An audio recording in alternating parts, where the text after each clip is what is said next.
I finally did it, all right? I sold my Harley Davidson Sportster 1200 and I bought the motorcycle that you guys have been telling me to buy for like almost 2 years now. Triumph Bonneville T120. Now this divorce, it has no drama, there's no hard feelings, there's gonna be no trash talking, none of that stuff, all right? Because I loved my Harley Davidson, but honestly, I regret nothing, and here's why.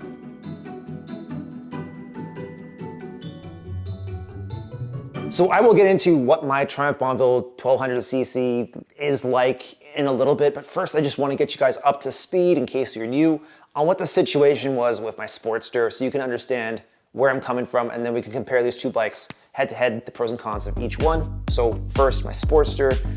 I was pretty close to having my Sportster dialed in just how I wanted it. I had Screaming Eagle exhaust for a little bit more sound, but not too much. I had forward controls for better comfort for me. I had a factory OEM gel seat and some passenger pegs so I could bring the missus along with me. We put some progressive suspension rear shocks on the back so that we wouldn't be bottoming out as we go down the road. Of course, 2-up on a Sportster, you are always bottoming out when you go down the road anyways, so there it is. The only thing left to do was even better suspension, a handlebar that was kind of better suited to my sort of riding style, and I wanted to put the bigger Harley Davidson's tank on there and the bike would have been completely done. And I love that thing, the torque, the character, the attitude of the Sportster, and the nostalgia of it was particularly good to me. I mentioned this in a previous video because it was the motorcycle that I got when I first moved out of my parents' house and got my first dog. I was riding a Sportster, so anytime I got on that thing, it just felt like coming home, you know? It felt good. But still, I went ahead and sold it and got the Bonneville. Why would I do a silly thing like that? Let's talk about it.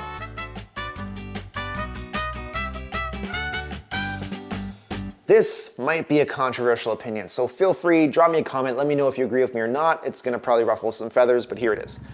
I think if you are one of those people who really love the Bonneville, and you are one of those people who really love the Sportster, I have a feeling that you guys are a little bit more similar than you might think, or at the very least, that if you love one of these bikes, you might also love the other one too.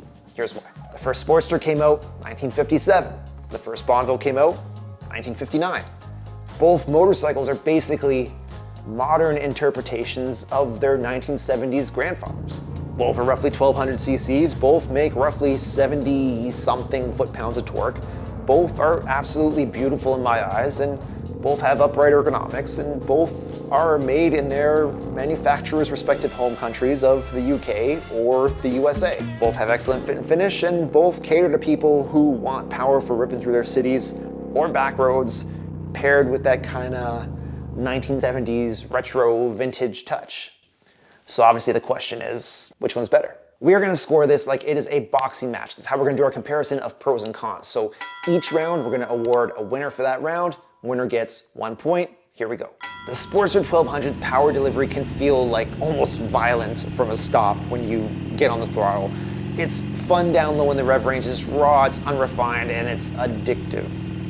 The T120, on the other hand, it brings gobs of torque, but it's more smooth and linear across the rev range, and some people are going to prefer the more refined, gentlemanly Triumph Bonneville. But for the rest of us, that smash mouth, vulgar American style Sportster is too much of a hoot for like inner city riding and whatnot, so I give this round to the Sportster. Triumph fans, don't get your panties all ruffled up just yet, all right? You're still in this, it's only one round, because things change a lot when we get on the highway.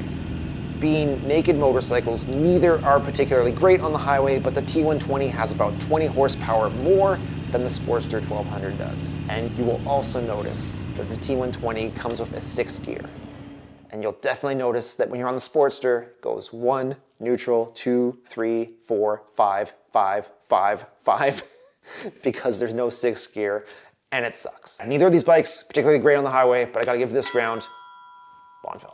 Maybe because of the extra power, the Triumph Bonneville T120 comes with 2 disc brakes up front and standard ABS, compared to the Sportster single disc up front with optional ABS, which of course my Sportster didn't have. So if you ever find yourself in a position where you need to do an emergency brake to avoid an accident, you will be probably a lot happier doing that emergency brake on the Bonneville.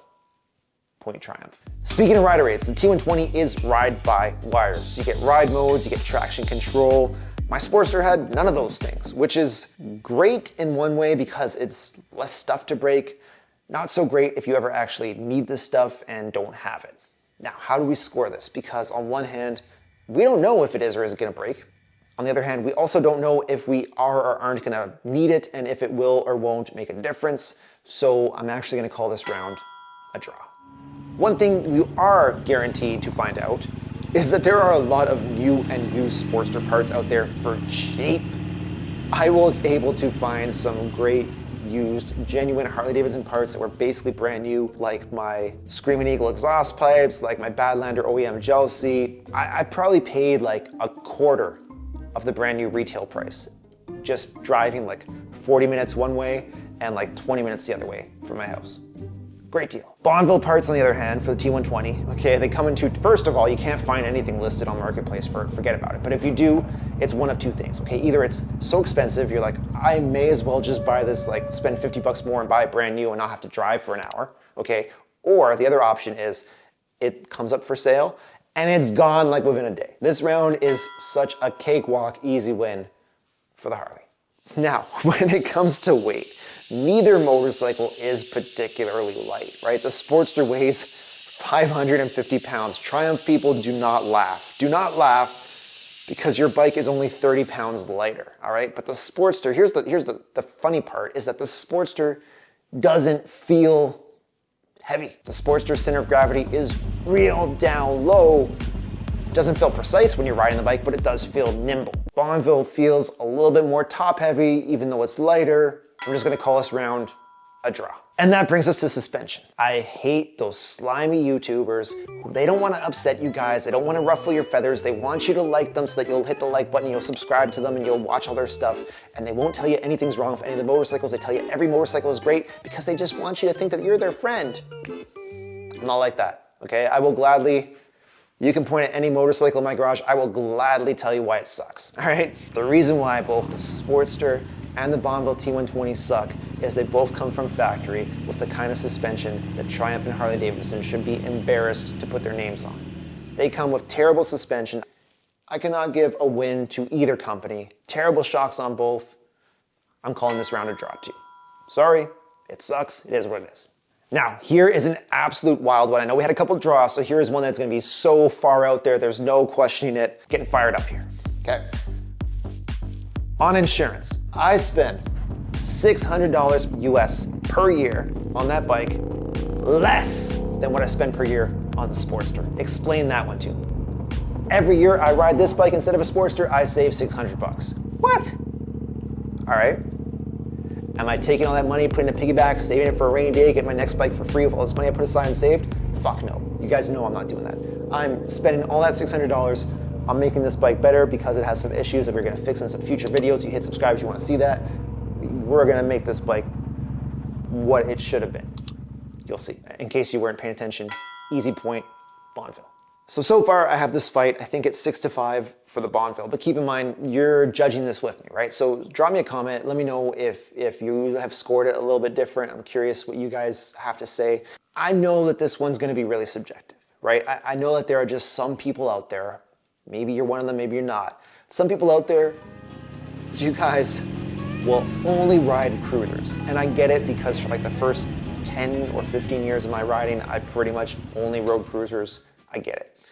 There are also some people out there that you guys, for whatever reason, you will like, I'll never ride a cruiser, blah, blah, blah, blah, blah. Look at me on my high horse. Whatever, I ride everything. I got an adventure bike, I have a scooter, I have an e-bike, I got my Triumph, I had my Harley, I ride everything, right? So leave me a comment, let me know where you're at with all this. 2 years or a year ago, I did a 9-part video series. It was the best mid-size retro motorcycle for me series. I bought a Moto Guzzi V7.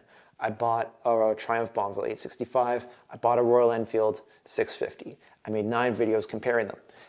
All along the way, you guys kept leaving me comments saying, sounds to me like you just need a Triumph Bonneville T120. Maybe you should just buy a Bonneville T120. Sell these bikes, buy a Bonneville T120. Finally, it took me a while because I'm a slow learner. I bought a Bonneville T120.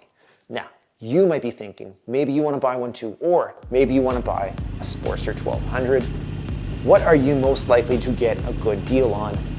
That's what's going to be the question for our 12th and final round of this comparison. If we look at what Sportsters are for sale within like a 2-hour drive of my house, so a good radius, right?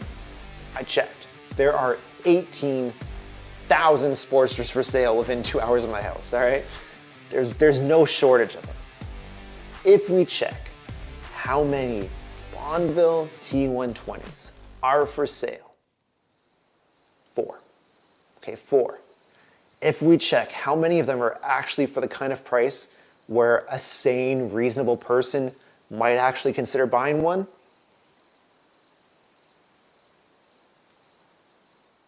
1. You are far more likely to get a solid, great deal on a Sportster 1200 than you will on a Bonneville T120. So, final point of this comparison matchup, I gotta give it to the Sportster, puts our final score at 6-6. And that makes me mad, because I told you, I don't like these little shill tubers who they just wanna tell you everything's great, everything, you can't go wrong with either one, and all the feel-good vibes and bullshit, fuck that, okay? This shit drives me fucking crazy. I don't like it, I don't like people bullshitting me, you don't like it either. I will pick a winner, I will tell you which one I feel is best, even if it's gonna upset some people, I'm gonna just be honest with you guys, okay? I mean, shit. You already know which one I think is best, right? Like, you're not dumb. But just hear me out, here's why. Yeah, with the Sportster, you get better character from your bike, you get cheap aftermarket and used parts available. But when we look overall at the package of what I loved about my Sportster, my Bonneville also has a lot of the nice to have things that my Sportster doesn't have. My T120 has ABS, traction control, factory heated grips, dual disc brakes up front. I got so much better stopping power. I have a little bit more torque. I have much more horsepower. I have 6 gears. I have liquid cooling. Out of the box, my T120 is just a more well-rounded, more complete motorcycle. And I totally acknowledge that when you buy a Sportster, you can spend money after money after money to make it and build it exactly how you want, because there is so much stuff out there for the Sportster. You can do anything with those bikes. But you're not gonna give it traction control. You're not gonna give it ABS. You're not gonna make it liquid cooled. You're not gonna, I mean, you could make it have dual disc brakes up front if you wanted to, but how many people really do that? The T120, character and cheap parts aside, and good deal on the bike aside, it's the better bike. So yeah, shit, I guess you can't go wrong with either bike, and I hate myself for saying that. That it's kind of true, but if you're asking me to tell you honestly which one is the better motorcycle, all day long. And I still love the Sportster anyway. I will still buy another Sportster one day for sure, but that one's better. And don't go thinking I'm simping for the Triumph Bonneville T120, because it's not like that. The T120 still has 2 really big flaws. One of them you can probably guess if you've been paying attention. The other one, I'm waiting on some parts. Once those parts come in, we're gonna make a video, we're gonna fix it. We're gonna make this motorcycle what it should have been. Hit subscribe if you wanna see that. If you've liked the video up until this point, you hitting that like button actually really, really, really helps me out. So please hit that like button if you see an option to hype it. If you hit hype too, you would be a hero in my books. So yeah, I'm Adrian. Thank you so much for watching. Ride safe, but have fun. Peace.